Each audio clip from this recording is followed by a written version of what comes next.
So it's Friday afternoon, 4:30. You've had a crazy, stressful, hellacious week. What are you thinking, man? I'm about to drink 20 beers. Well, I'm glad you said that, because on today's episode, we're going to talk about the importance of personal development.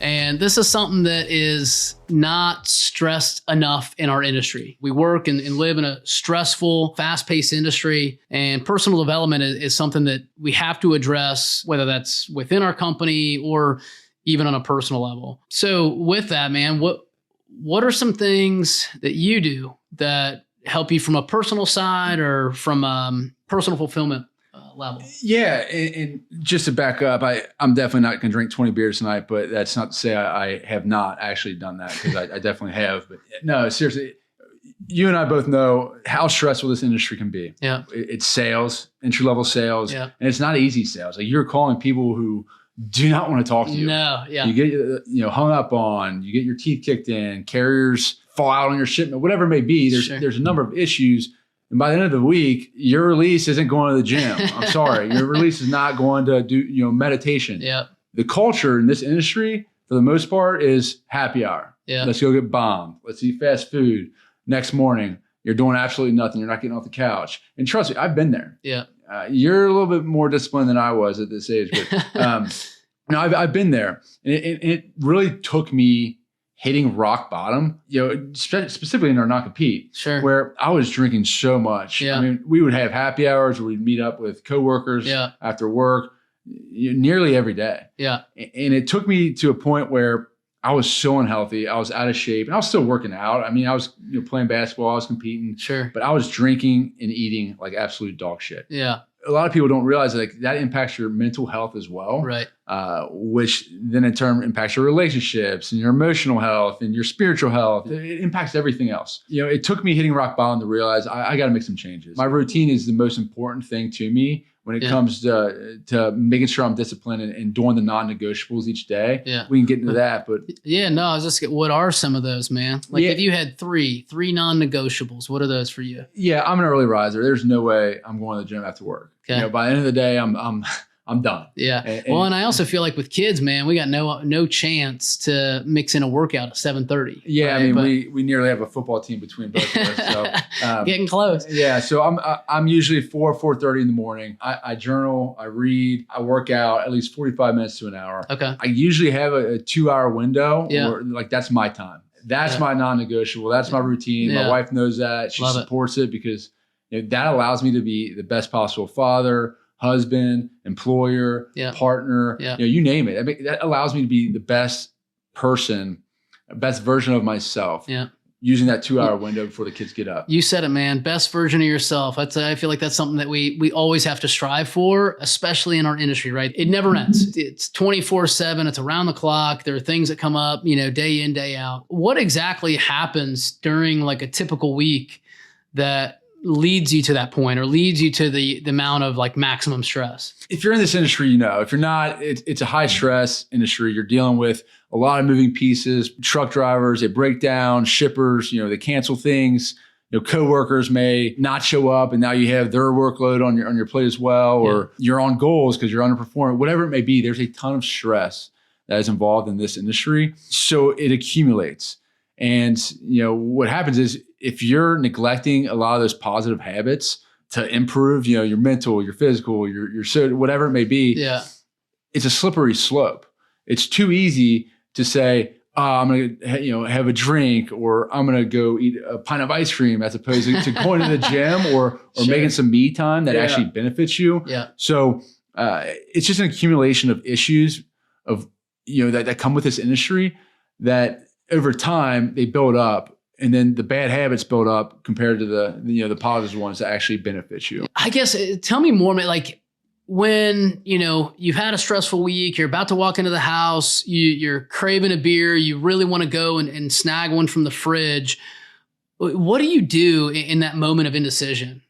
Yeah, it's a great question. I think that's where most people fail with their discipline. And it takes time. Like you don't just snap into it overnight. Sure. I call it recognize and replace. So I recognize that yes, I want this beer. No, that's not, the route I want to go. So I recognize it and then replace it with a different activity, whether that's going on a walk, having a tickle fight with my kids, working more, doing line. It doesn't matter, but have something in action that you're going to replace with the negative activity. Yeah. Recognize the negative, replace it with a positive. Yeah. You do that often enough and you're disciplined with it, it becomes a new habit. Yeah, change your habits. Yeah. Do you think employers in our industry specifically are doing enough to promote those type of activities? Like physical wellness, mental wellness, diet, exercise, all the above? No, frankly, I don't. I think that's just secondary. Our industry is so fast paced. You're moving 100 miles per hour every single day. So the emphasis in making those things a priority just falls second nature. Yeah. I know some companies will have like a gym membership or healthy snacks in the cafeteria. But for smaller companies, and there's a lot of them, companies our size, it's not even thought of. The mental well-being of your employees directly impacts your bottom line. Sure. It impacts your culture. Well, I also think it's a sedentary lifestyle, right? So we're sitting down all day. I mean, you might have a raised desk or whatever, but I mean, hell, you're sitting in the same spot for 8-9 hours a day. We know science is out. It's not good for your body. Absolutely. So let me turn things back to you, Brian. What does Veritas do to place a bigger emphasis on the personal development piece? Yeah. So one thing that we do, we call it Hannah's Hour, and we get together once a month. We focus on different initiatives each and every month. It gives people within our group, and we have a small group. I mean, hell, we're 23 employees.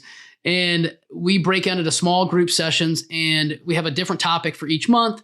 And we talk about different things that have maybe in our background or what fuels us or what our burn is. And people are able to get vulnerable, right? Like I've been on a couple of those small breakout sessions, and we'll have 4 people in the group, and we hit 100%. 4 out of 4 people cried during those breakout sessions. That's right? Impressive. Yeah. So it's like, it's cool to see as an owner because, these people are being 100% vulnerable where you don't see that everywhere, right? So at the same time, like, yes, we want to talk about these and address these things. And how do we make this as a part of our, monthly ritual with our employees? Yeah. And to add to this, like in this industry, things really do not stop. Yeah. I mean, if you're on a busy account or you're dealing with a client who has maybe West Coast needs, you're on the phone a lot. And a lot of times it's late. Yeah. So you don't have that much time to sit down and decompress if you're not aware of those strategies. So for you, what are a couple of things that you do to kind of decompress? Long week.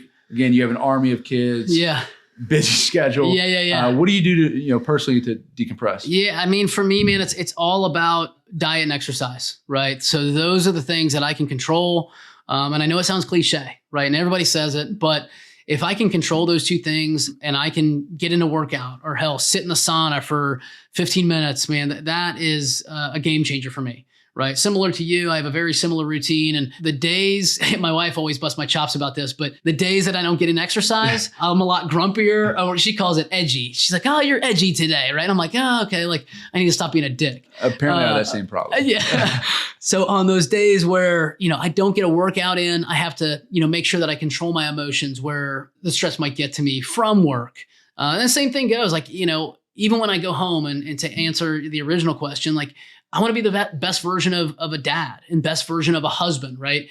And how do I do those things and not be stressed out? And how do I react to my kids without raising my voice or being firm with them, right? So I think it's all a challenge, and it's something that personal development is something that you have to work at every single day. It's not a set it and forget it type of a mentality or set it and forget it approach. You have to work at it every day. And I think, me and you do a decent job of it, but hopefully we can inspire those or inspire others to help themselves out. Absolutely. Yeah, I think we've covered a lot when it comes to like the short term, discipline around personal development. Let's take a look at longer term. Yeah. What type of quarterly goals or annual goals do you set to truly develop, which may not necessarily take a week or 2, but we're talking about a year? Yeah.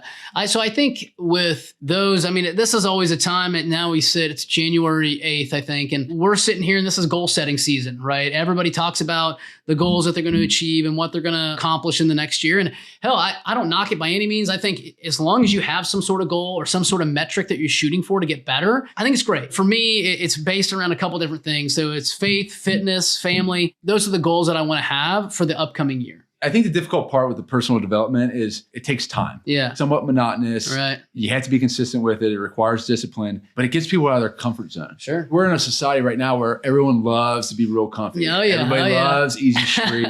Don't get me started, man. Don't get me started. I know. But there's saying, if you're not growing, you're dying. Sure. Most people have heard it. Yep. It took me, honestly, I would say probably 30 years. Yeah. For that to really stick. Sure. And I'm still a work in progress. Yeah, same. Because you can take a day or two off, but sometimes that turns into 5 days. Yeah. For some people, it takes a year. Yeah. Where, they got to hit rock bottom to kind of snap back into it. How do you hold yourself accountable for the personal development piece? Is that all you, or what type of advice would you give someone for the accountability aspect? Yeah. So the cool thing is, I'm married to a great wife. We've been married for 10 years. And one thing that we do is the next year goal planning, right? Goal planning, how much money we want to invest, how much money we want to save, how much, what trips we want to go on, where we want to go personally, like her and I, right? Which really never happens. Same thing happens for you and Carly, right? What trips do we want to take with the kids? All that stuff, right? I love the fact that we can sit down and we can have this plan, and then we can keep each other accountable throughout the year. A lot of times it boils back to me, right? And one thing that I love, and I took this from Andy Frisella's podcast, but he talks about the power list, right? And the power list is a list of things that you accomplish or you want to accomplish every single day to move the needle to your long-term goal. That can be 3 things, that can be 4 things, that can be 6 things.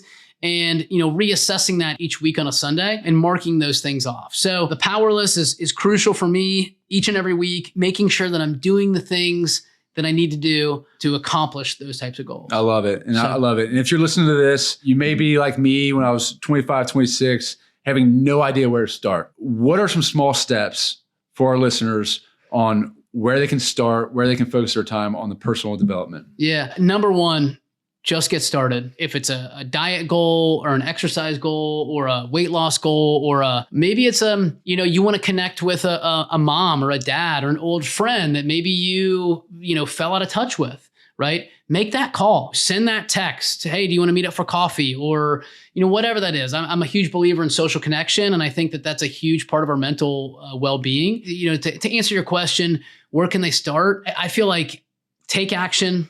Get started on the goal that you want to achieve at the end of the year. So we've discussed personal development and different ways to get better there. On the next episode, we're going to talk about your network and how to use those relationships and connections to make yourself better and to help yourself out from a personal perspective and a career perspective moving forward.